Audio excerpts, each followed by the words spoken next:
Hello दोस्तों, नमस्कार। मैं हूँ राज यादव और एक बार फिर से आपका बहुत बहुत स्वागत है smart CG update YouTube channel पर। दोस्तों, आज हम लोग सीजी टेट पात्रता परीक्षा 2022 के बारे में कुछ महत्वपूर्ण बिंदुओं पर चर्चा करेंगे। बहुत ही अहम सवाल जो आपके द्वारा लगातार जो है पूछे जा रहे थे, तो उन सबके जो है जवाब आपको आज के इस वीडियो में मिलने वाले हैं। बने रहिएगा वीडियो पर लास्ट तक।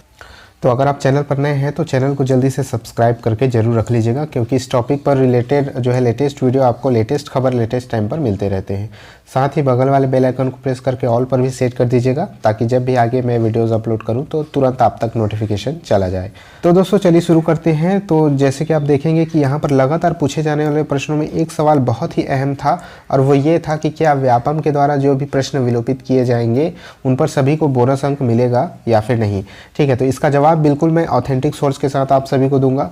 यहाँ पर आप देख सकते हैं कि ये जो है ऑफिशियल नोटिफिकेशन है त्रुटिपूर्ण प्रश्न का निरस्तीकरण या फिर बदले में जो दिया जाने वाला अंक है उसके बारे में। तो यहाँ पर दोस्तों कोई भी प्रश्न कब निरस्त किया जाता है ये आप ध्यान देंगे।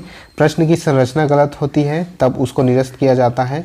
इसके अलावा आप देखेंगे कि उत्तर के रूप में दिए गए विकल्पों में से एक से अधिक विकल्प सही हो या कोई भी उत्तर सबसे उपयुक्त ना हो तो प्रश्न को विलोपित किया जाता है।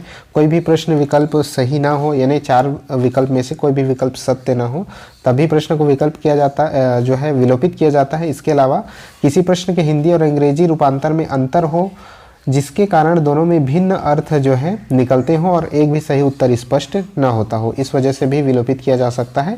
इसके अलावा मुद्रण त्रुटि हो जिससे उत्तर जो है स्पष्ट उत्तर प्राप्त नहीं होता, इस वजह से भी प्रश्न को विलोपित किया जाता है। तो विलोपित प्रश्न का जो है अर्थ आप लोग समझ गए कि प्रश्नों को कब विलोपित किया जाता है। अब पूछा जाने वाला सवाल ये था कि क्या इन पर जब भी कोई प्रश्न विलोपित होता है तो इस पर बोनस अंक दिया जाता है या फिर नहीं। तो यहाँ पर आप ध्यान से देखेंगे कि जो है इस पर ये निर्णय लिया गया कि यहाँ पर कोई भी प्रश्न विलोपित किया जाता है। मान लीजिए 150 प्रश्न आपके एग्जाम में पूछे जाते हैं, तो उसमें अगर 2 या 3 प्रश्न जैसे कि विलोपित कर दिया जाता है तो उसका जो काउंट होता है, उसका जो नंबर आपको मिलता है वो उस प्रश्न को घटाकर दिया जाता है। जैसे 150 प्रश्नों में से मान लीजिए 3 प्रश्न जो है विलोपित किए जाते हैं, तो 3 प्रश्नों को यहाँ पर घटा दिया जाएगा और बचते हैं 100, मान लीजिए 147 प्रश्न यहाँ पर बच जाते हैं, जैसे कि यहाँ पर एग्जाम्पल स्वरूप दिया गया है। तो 147 प्रश्नों में ही आपके प्राप्तांकों की गणना की जाएगी।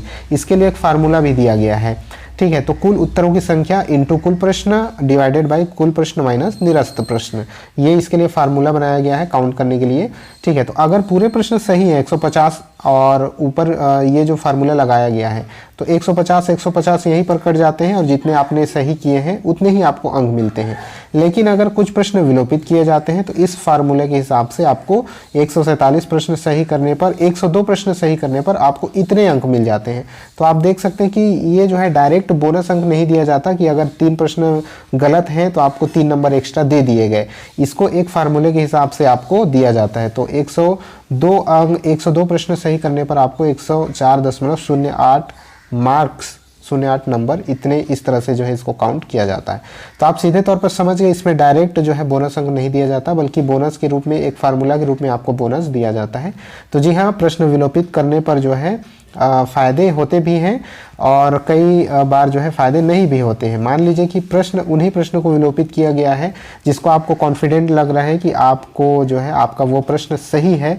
ठीक है, उस पर आपको फुल मार्क्स मिलेंगे, आपको ऐसा लग रहा है, लेकिन उस प्रश्न को चूंकि विलोपित कर दिया गया है तो उसके नंबर सभी को समान रूप से मिलेंगे। चाहे उस प्रश्न को किसी विद्यार्थी ने अटेम्प्ट किया है उसको भी अंक मिलेंगे, नहीं किया है उसको भी अंक मिलेंगे, या फिर जिसको ये लग रहा था कि ये प्रश्न मेरा गलत है, गलत मैंने उत्तर दिया है, उसको भी समान नंबर मिलता है। अब चलिए दोस्तों आगे बढ़ते हैं दूसरे प्रश्न की ओर। बहुत ही ज़्यादा जो है पूछा जाने वाला दूसरा प्रश्न ये था कि अब इसका जो है नया मॉडल उत्तर कब आएगा। जैसे कि अभी दावा आपत्ति का दौर चल रहा है, तो दावा आपत्ति के निराकरण के पश्चात इसका नया मॉडल उत्तर कब आएगा, बहुत सारे जो है कैंडिडेट के सवाल थे। तो देखिए, इसके बाद जो है कोई नया मॉडल उत्तर नहीं आएगा, उसके बाद आपका सीधा रिजल्ट आएगा। रिजल्ट के साथ ही एक फाइनल आंसर शीट दी जाती है। ठीक है, फाइनल आंसर शीट आप लोगों को दी जाएगी और वही आपका जो है आप कह सकते हैं कि फिलहाल जो है इनिशियली आपके लिए मॉडल उत्तर जारी किया जाता है प्रथम चरण में। इसके बाद सीधा आपका रिजल्ट आता है जिसके साथ आपको एक फाइनल आंसर शीट दिया जाता है। तो इसमें कितना समय लगेगा, बहुत सारे लोगों का ये भी कमेंट था कि बहुत ही जल्द आ जाएगा, 1-2 दिन में, 2-4 दिन में आ जाएगा। तो देखिए, इतना तो जल्दी जो है इसका रिजल्ट नहीं आने वाला है, थोड़ा सा समय लगेगा। हो सकता है कि इस महीने के लास्ट तक आप लोगों का रिजल्ट आ जाए। ये भी फिलहाल जल्दी ही है, जल्दी ही आपका रिजल्ट आएगा, क्योंकि भर्ती भी आनी है, इस वजह से आपका रिजल्ट भी जल्दी आएगा। ठीक है, इस महीने के लास्ट तक, अक्टूबर के लास्ट तक आप देखेंगे कि हो सकता है कि आपका रिजल्ट जारी हो जाए, क्योंकि इसके बाद जो है वैकेंसी के लिए नोटिफिकेशन भी जारी करनी है। तो थोड़ा सा आप लोग वेट करेंगे, 10-15 दिन का वेट करेंगे, इसके बाद चीज़ें क्लियर होंगी और बहुत ही जल्द आप लोगों का रिजल्ट भी आ जाएगा, जिसके साथ आपको फाइनल आंसर शीट भी देखने को मिलेगा। अब चलते हैं अगले सवाल की ओर। तीसरा सबसे ज़्यादा पूछा जाने वाला सवाल ये था कि क्या जो है दूसरे की दावा आपत्ति करने पर आपका नंबर बढ़ेगा या फिर नहीं बढ़ेगा। जैसे कि अभी दावा आपत्ति लग रही है, ठीक है, बहुत ही जल्द इसका डेट भी समाप्त हो जाएगा। तो अगर कोई दूसरा व्यक्ति दावा आपत्ति करता है और आप दावा आपत्ति नहीं करते हैं किसी भी प्रश्न पर, तो आपका नंबर बढ़ेगा या फिर नहीं बढ़ेगा, आपका नंबर इंक्रीज होगा या फिर नहीं होगा। तो देखिए, कोई भी दावा आपत्ति करता है, अगर उस पर संज्ञान लिया जाता है व्यापम के द्वारा और उस उत्तर को सुधारा जाता है। मान लीजिए व्यापम ने गलत उत्तर लिया है, अब उस उत्तर को सुधार करके सही किया जाता है। तो चूंकि मॉडल उत्तर में, चूंकि जो फाइनल उत्तर आंसर शीट आएगा उसमें उस उत्तर को सही किया गया है, तो सभी को इसका फायदा मिलेगा। उस व्यक्ति विशेष को नहीं मिलेगा जिसने दावा आपत्ति किया हुआ है, सभी को इसका फायदा मिलेगा।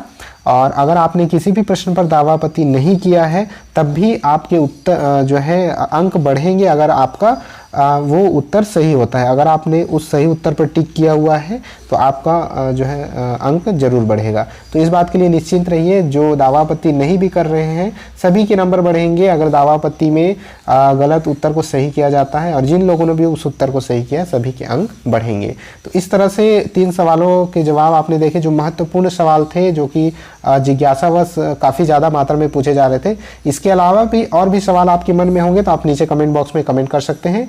और इसके अलावा मैंने और भी वीडियोस में बहुत सारे सवालों के जवाब देने की कोशिश पहले भी कर चुकी है, तो आप प्लेलिस्ट में जा करके उन सवालों के जवाब पहले बनाए हुए वीडियो के माध्यम से देख सकते हैं। अगर ये वीडियो पसंद आया होगा तो वीडियो को लाइक जरूर कर दीजिएगा। चैनल पर नए हैं तो चैनल को सब्सक्राइब जरूर कर लीजिएगा। मिलते हैं आपसे नेक्स्ट वीडियो में, तब तक के लिए जय हिंद।